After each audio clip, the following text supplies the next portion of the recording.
I marked the marching people, I heard the music play. I saw the streaming banners fly out along the way, and where the flag of England beside our banner flew. O lonely graves in Ireland, I thought full long of you. They spoke in fine spun phrases, and freedom was their cry, while every grave in Ireland gave to their lips the lie. They spoke of little peoples and what for them they'd do. Oh, lonely graves in Ireland, I could but think of you. I think it's time I tell you guys about Peter Golden. Peter Golden was an Irish poet and freedom fighter and orator who seems to have been forgotten, and really, his name should be known. And my connection to Peter Golden, my third great grandmother adopted him when his mother died. Peter Golden was born in 1877, and his mother died in childbirth. Through the years of family history and genealogy, just this year, I actually found Peter Golden's grandson, who is also named Peter Golden.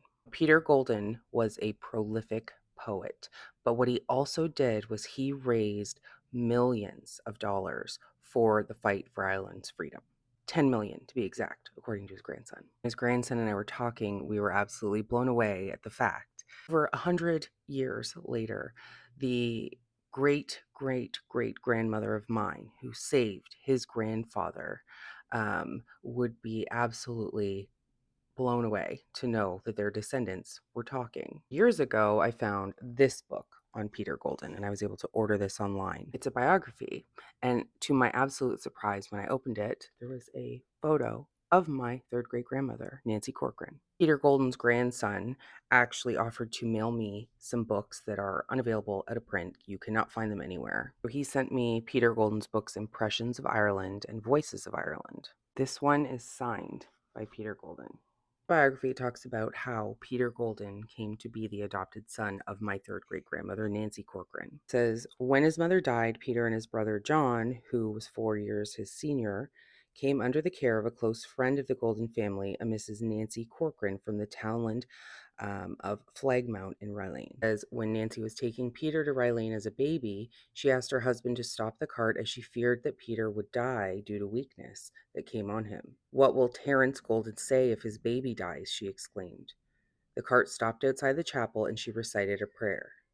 She nursed him on the spot and decided that as her own baby was stronger, she would thereafter give him the bottle and nurse Peter. From that moment on, Peter thrived. Nancy Corcoran's daughter, so my great aunt, said that Peter showed a penchant for reading books while other little boys of his age were playing games. He also had a lovely voice and would often sing. After Peter's death, his wife went to Ireland to visit where he grew up. He went to my third great grandmother's house, or where it should be. She met a tall man and says he looked the very model of an ancient Gael with deep set eyes and tufted eyebrows.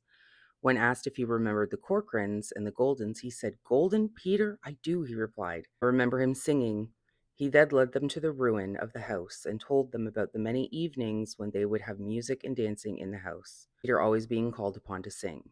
It also says here, throughout his life, Peter wished that he knew the Gaelic language, but he was not brought up to speak it. He told his wife that some of the older people at home knew it, but discouraged the children from learning it because they wanted to keep it as a means of communicating with each other about things they didn't want the children to understand.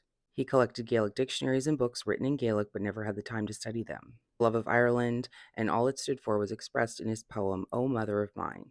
And the poem goes, Oh, there's no one at all in the world like you, dear. No one at all who clings to my heart. No one so tender and no one so true, dear. No one for whom I would from you depart. Though exiled afar in the land of the stranger, I shall not forget you in shadow or shine, in sickness or sorrow, in dread or in danger. To you I'll be faithful, O mother of mine. And it tells a story about one time when Peter went home to Ireland to visit. On a cigarette pack, he found a note to him that said, I came from Derry here today in hope that I might meet you, poet, patriot, and orator, a credit to our nation. You sang the glories of our race in present times and olden. You crossed the seas to dry our tears, our old friend Peter Golden. Story and the lore of Peter Golden is fascinating, and if you would like me to continue telling you about it, I will.